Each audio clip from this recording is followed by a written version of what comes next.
Cette vidéo est sponsorisée par Recoverit. Bonjour, je suis John Michael Advertising et aujourd'hui on va parler informatique. Ça t'est déjà arrivé de supprimer un dossier hyper important sans faire exprès? Et me mens pas, je suis sûr que oui. Je t'imagine déjà désespéré et à deux doigts du suicide, ma gueule. Fais pas le con et pose cette corde immédiatement, j'ai la solution à ton problème et c'est Recoverit. Grâce à Recoverit, tu vas pouvoir retrouver tes fichiers perdus en un rien de temps. En seulement quelques clics, même toi t'en es capable et pourtant t'es pas le plus doué, on est d'accord. Recoverit se présente comme ça, regarde, l'interface est simple et intuitive, t'as pas grand chose à faire à part cliquer sur ce qui t'intéresse. Tu peux récupérer un fichier à partir de plusieurs sources différentes, un disque dur, une clé USB et même la corbeille. Même la corbeille, ma gueule. Si ça c'est pas un logiciel complet, une fois que t'as sélectionné la source, le logiciel va faire sa petite cuisine de son côté et une fois que c'est prêt, il va t'afficher la liste de tous les fichiers récupérables. Et comme ça en fait pas mal, tu peux les filtrer par type de fichier. Si tu veux récupérer une photo par exemple, t'as qu'à cliquer sur graphique. C'est bien foutu, non? Ensuite t'as plus qu'à cliquer sur récupérer. Et boum, le tour est joué. Et c'est pas tout. Grâce à Recoverit, tu peux réparer des fichiers vidéo corrompus et même récupérer des fichiers depuis un ordinateur planté. Recoverit, c'est un petit peu l'assurance PC dont t'as toujours rêvé. Et c'est aussi compatible avec Mac. T'as pas franchement d'excuses pour pas l'essayer. Sans oublier que dans son genre, c'est l'un des moins chers du marché. Clique sur le lien dans la description pour le télécharger, tu m'en diras des nouvelles. Pas de rien, ma gueule. Salut à tous, c'est Guillaume Cassard et aujourd'hui on va parler de The Thing. Enfin l'autre du coup.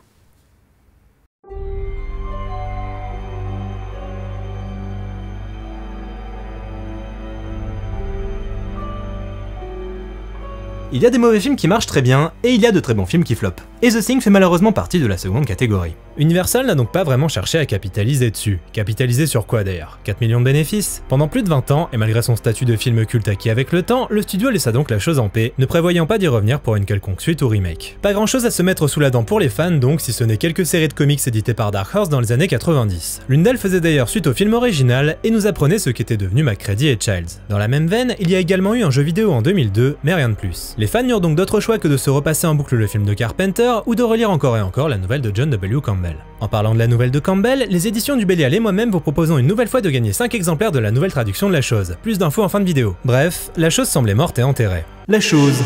Petit ange parti trop tôt. Toi qui ne cherchais qu'à t'intégrer pacifiquement parmi nous, tu nous manqueras.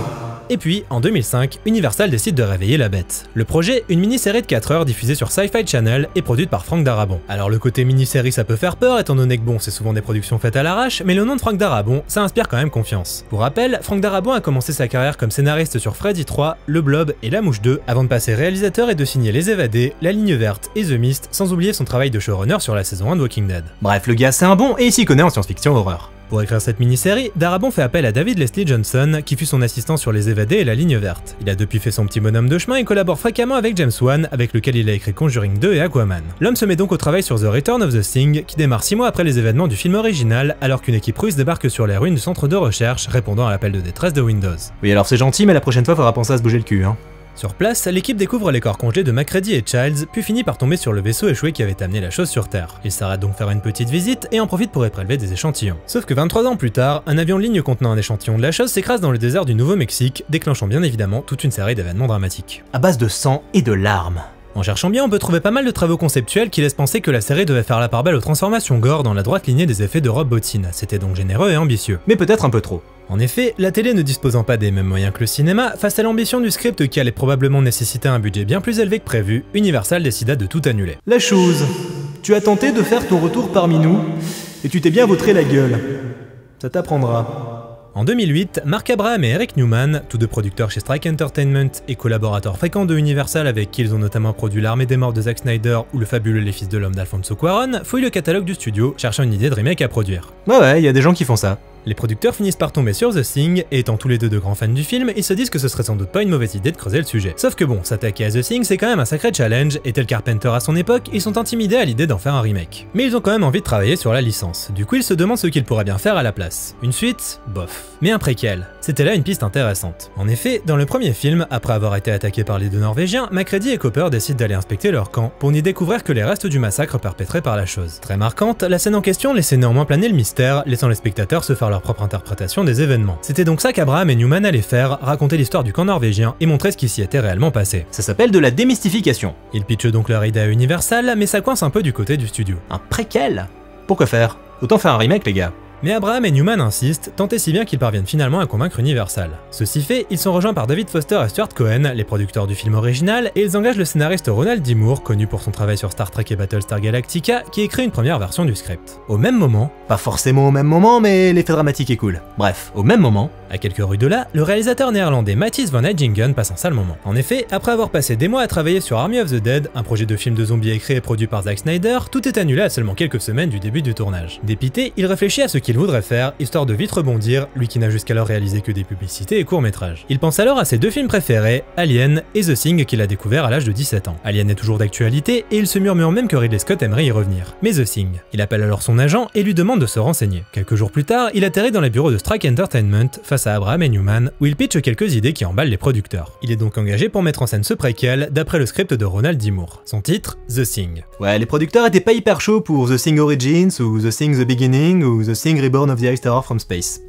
Tout va bien donc, mais en fait non. Heijingen il est pas hyper fan du script de Moore, du coup Moore s'en va et Eric Eiserer, qui avait écrit Freddy et les Griffes de la Nuit, autre remake d'un classique du cinéma d'horreur, est embauché pour le remplacer et tout réécrire en partant de zéro. À son arrivée sur le projet, le jeune scénariste est enthousiaste, mais il pose tout de même ses conditions, dont une en particulier. Il insiste auprès des producteurs pour que les créatures ne soient pas réalisées en effets spéciaux numériques. C'était la condition sine qua non pour qu'il accepte le job. Faut dire que bon, quand on pense à The Thing, on pense avant tout aux créatures de Rob Bottin, et délaisser les effets pratiques pour de l'image de synthèse dans ce préquel est tout bonnement impensable s'il se veut digne du film original. Par chance, tout le monde est d'accord sur ce point et Eiserer se met à l'écriture, se donnant pour mission d'être le plus fidèle possible au travail de Carpenter. Il se lance en effet dans un méticuleux travail de recherche sur les quelques scènes faisant mention du camp norvégien et bien évidemment sur la visite de MacReady et Cooper sur les lieux du drame. Eiserer prend note de tous les détails, tous les éléments présents et fait de son mieux pour reconstituer la scène de crime dans un travail de détective comparable à de la rétro-ingénierie. Il y a une hache sur la porte. Pourquoi? Comment? Qui? Un point qui coince par contre, c'est le personnage principal. En effet, comment succéder à Kurt Russell? Impossible, c'est Kurt Russell. Pas moyen d'éviter la comparaison avec MacReady, et c'était un peu se tirer une balle dans le pied. Moore lui ne s'était pas vraiment posé de questions, et avait décidé d'avoir le frère de MacReady comme personnage principal. Au final, ils prennent la décision d'en faire une femme, ce qui sera un moyen intéressant de se démarquer du film original, dans lequel tous les rôles étaient tenus par des hommes. Et elles étaient totalement absentes parce que selon le scénariste Bill Lancaster, ce n'était pas crédible de voir des femmes évoluer dans un tel milieu.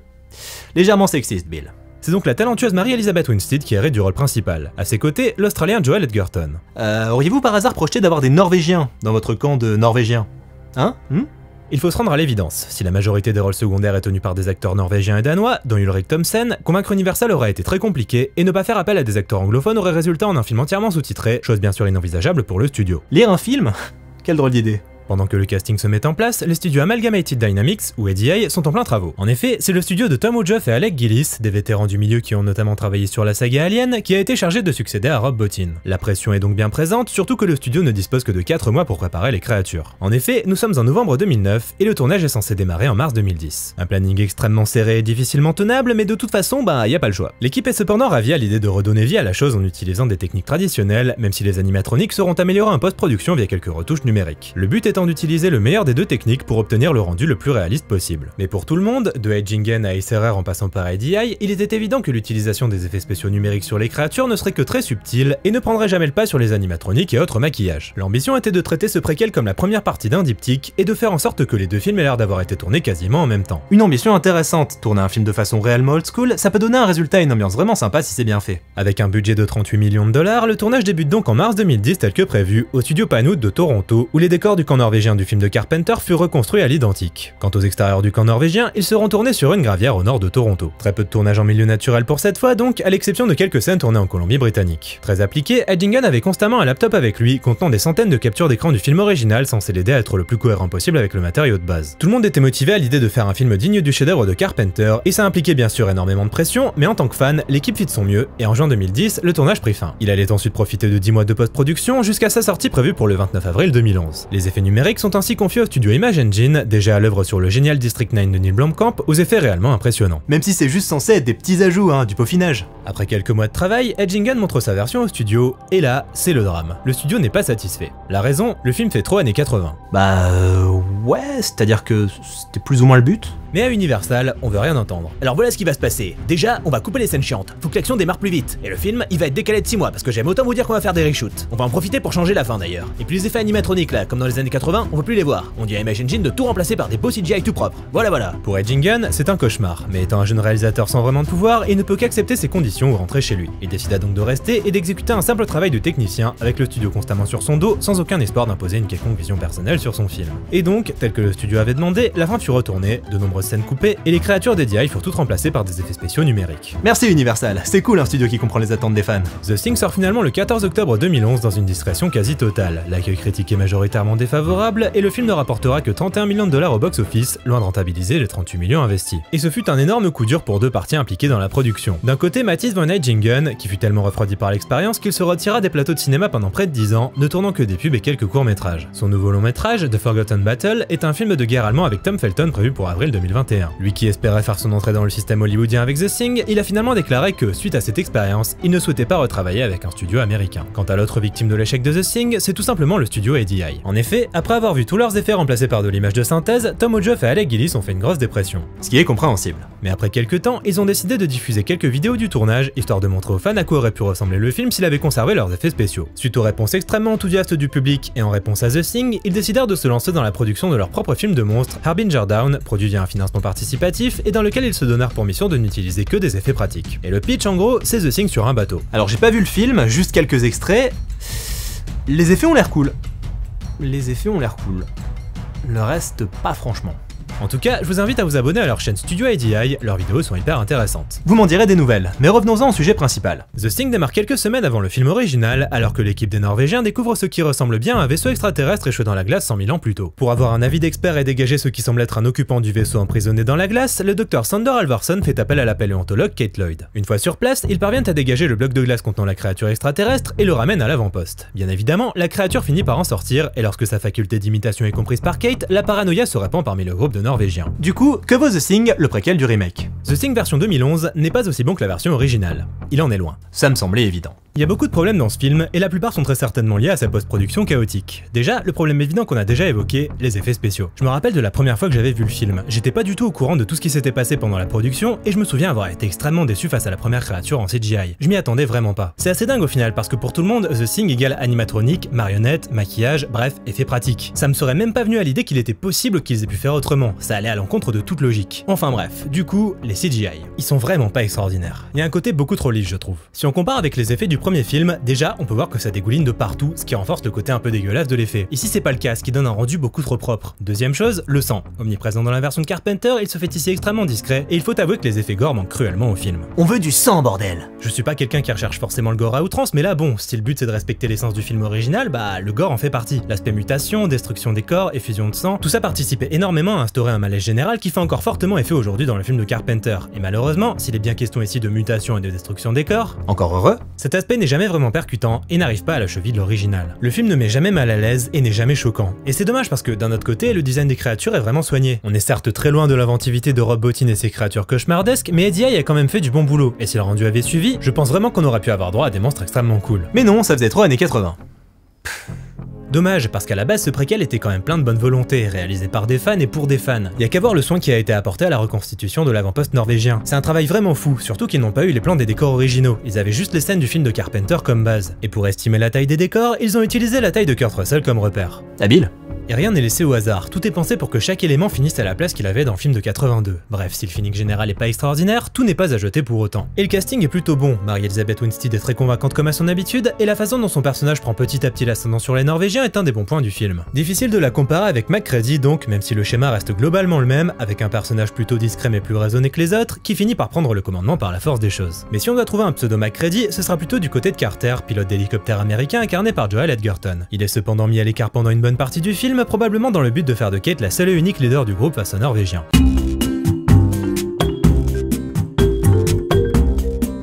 Si on enlève le pen de Carpenter, ça fait Carter. C'est fou, non? Et le Lloyd de Kate Lloyd, tiens, ça vous rappelle rien? C'est exactement le même nom que John Lloyd, le directeur artistique du film de 82. Coïncidence? Je ne crois pas. La scission entre Américains et Norvégiens est d'ailleurs un aspect intéressant du film qui vient mettre en exergue la paranoïa ambiante de par les différences culturelles, le langage, etc. Lors de la première projection test, Universal avait d'ailleurs trouvé qu'il y avait trop de Norvégiens et trop de sous-titres dans le film. Niveau péripéties, tout s'enchaîne de façon fluide et le film est loin d'être mou. On ne s'ennuie pas devant et on ne passe donc pas un mauvais moment en soi. Le problème malheureusement, c'est que même s'il tente de se démarquer comme il peut, on garde cette impression que tout a déjà été fait en mieux dans le film original. Ici par exemple, le test sanguin pour déterminer qui est la chose est remplacé par cette histoire de plombage dentaire. C'est bien trouvé, mais le résultat reste le même. On ne change pas les péripéties récit du film original, on a juste des variations de ses péripéties. Le seul moment où le film fait véritablement preuve d'audace, c'est dans les 20 dernières minutes à bord du vaisseau extraterrestre. C'est la seule idée vraiment inédite qu'il apporte, mais je trouve que c'est loin d'être suffisant. Bref, à trop vouloir être fidèle et respectueux du film original, The Thing version 2011 en oublie de développer une véritable personnalité. On se retrouve donc sur un schéma quasi identique qui tient plus du remake déguisé que du préquel. Pour résumer, je dirais que c'est une version aseptisée du film original, ce qui est pas forcément un compliment. C'est vraiment paradoxal, parce qu'on ressent clairement cette volonté de recréation du film d'origine, tout en lui retirant ce qui l'a rendu si percutant, à savoir sa violence et ses monstres bien réels. En résulte donc un film aussi lisse que ses CGI. Après, faut pas blâmer l'équipe pour autant. Pour moi, c'est clairement Universal qui a fait de la merde et qui 30 ans plus tard n'a toujours pas compris ce qu'était The Thing. Déjà, on ne peut pas comparer Edging Gunn à Carpenter, parce qu'au moment où Carpenter a fait The Thing, il avait déjà 5 films à son actif, alors qu'Edging Gunn, lui, n'avait réalisé que des pubs et des courts-métrages. On n'est donc pas sur le même niveau d'expertise. Ceci dit, pour un réalisateur débutant, il s'en sort quand même plutôt pas mal mine de rien, avec quelques scènes très cool et d'autres qui auraient pu être vraiment réussies si elles n'avaient pas été gâchées par les points que j'ai mentionnés plus tôt. Et je reste persuadé que les reshoots ont également fait beaucoup de mal au film, notamment en ce qui concerne la fin. Ouais, apparemment c'est une tradition dans la saga, il y a une fin alternative. Et attention, ça va spoiler. À l'origine, le film devait se finir de façon beaucoup plus pessimiste, comme le film de Carpenter.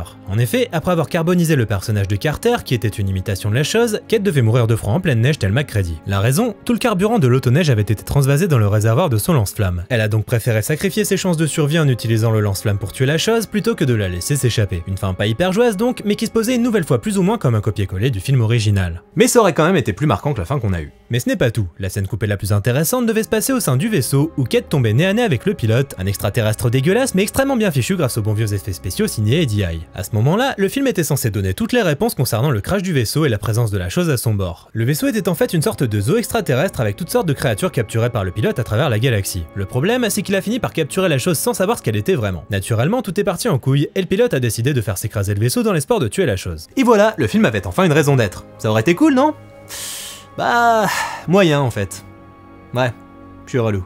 Là on en arrive au problème des préquels. C'est très dur de réussir un préquel, parce que d'un côté il faut apporter du neuf, sans quoi il n'y a aucun intérêt, et de l'autre il faut bien prendre soin de ne pas contredire ou écorcher le film original. Narrativement c'est donc un exercice périlleux et peu exaltant, car quoi qu'il arrive, on reste esclave du film qui est censé suivre. Difficile d'apporter beaucoup de nouveautés donc. Le but premier c'est de faire la lumière sur des choses qui sont déjà arrivées dans l'œuvre originale. Mais du coup on tombe juste dans de la démystification pure et simple, ce qui est pas génial non plus. Le mystère c'est bien aussi, non? Bref, en soi le projet était vachement casse-gueule, et si on sent bien que l'équipe était passionnée et cherchait avant tout à rendre hommage au film de Carpenter, et que globalement ça passe, c'est correct, tout a malheureusement résulté par la force des choses en un film extrêmement oubliable. C'est pas un film détestable, c'est pas un film extraordinaire, c'est un film anecdotique qui aurait pu être bien meilleur. Bref, du coup, des projets pour la chose? Il y a quelques mois, il a été annoncé que Blumhouse, la société de production derrière le Halloween de David Gordon Green, travaillait sur un reboot de The Thing basé sur le manuscrit de la version longue de Who Goes There, intitulé Frozen Hell. Pas plus d'informations sur le projet, mais il se peut que Carpenter soit impliqué, tout comme il l'a été sur Halloween. Pour gagner un des 5 exemplaires de la chose aux éditions Bélial, dans un premier temps, il vous sera demandé d'aller les suivre sur les réseaux sociaux si c'est pas déjà fait. Dans un second temps, il va vous falloir répondre aux 3 questions suivantes. Question 1. Qui était censé produire la mini-série Return of the Thing? Question 2. Sur quel autre film de science-fiction a travaillé Image Engine, la boîte en charge des effets numériques? Question 3. Quel est le titre du film réalisé par Eddie en réponse à The Thing version 2011? Envoyez-moi vos réponses par mail à subjectivementobjectif@gmail.com avant le 4 novembre avec comme objet concours The Thing numéro 2 et en mettant bien vos coordonnées. Le tirage au sort aura lieu le 4 novembre et je vous tiendrai informé dans la journée. Bonne chance à tous et un grand merci aux éditions Bélial pour leur collaboration amicale. Merci à tous d'avoir regardé cette vidéo, j'espère que cette rétrospective vous a plu. N'hésitez pas à commenter, liker, partager, vous abonner si ce n'est pas déjà fait, et je vous dis à bientôt. Salut!